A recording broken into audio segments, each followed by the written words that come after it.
you advised your wife to invest in index funds after your death rather than Berkshire Hathaway. I believe Munger has counseled his offspring to, quote, not be so dumb as to sell. She won't be selling any Berkshire to buy the index funds. All of my Berkshire, every single share, will go to philanthropy. So that I don't even regard myself as owning Berkshire. Basically, it's committed. And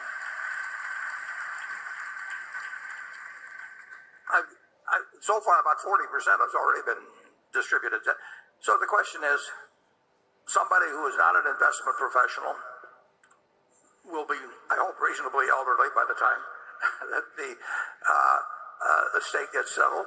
And what is the best investment, meaning one that there would be less worry of any kind connected with, and less people coming around and saying, why don't you sell this and do something else and all those things.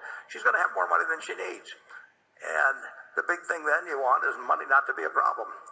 And there will be no way that if she holds the S&P, or virtually no way, absent something happened with weapons of mass destruction, but virtually no way that she'll have all the money that she possibly can use. She'll have a little liquid money so that if stocks are down tremendously at some point, they close the stock exchange for a while, anything like that, she'll still feel that she's got plenty of money. And the object is not to maximize. It doesn't make any difference whether the amount she gets doubles or triples or anything of the sort. The important thing is that she never worries about money the rest of her life. And I had an Aunt Katie here in Omaha, who Charlie knew well, and worked for her husband, as did I. And she worked very hard all her life and had lived in a house she paid, $8,000 for 45th and Hickory all her life.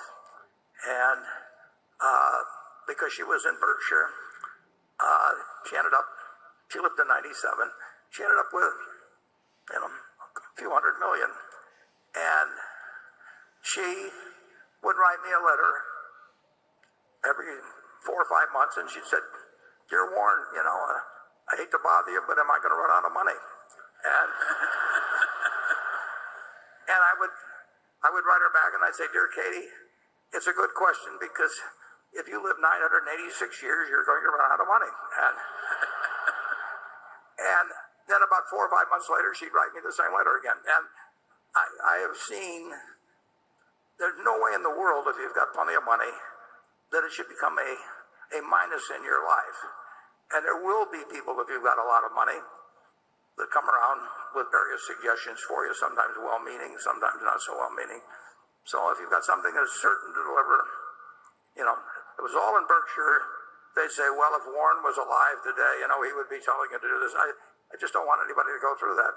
And the S&P will be I think actually what I'm suggesting was what a very high percentage of people should do something like that.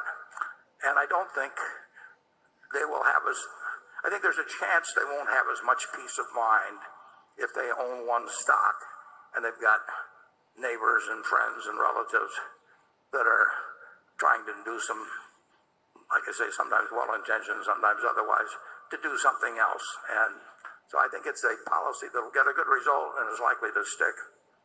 Charlie? Well, as Becky said, the Mungers are different. I want to hold the Berkshire.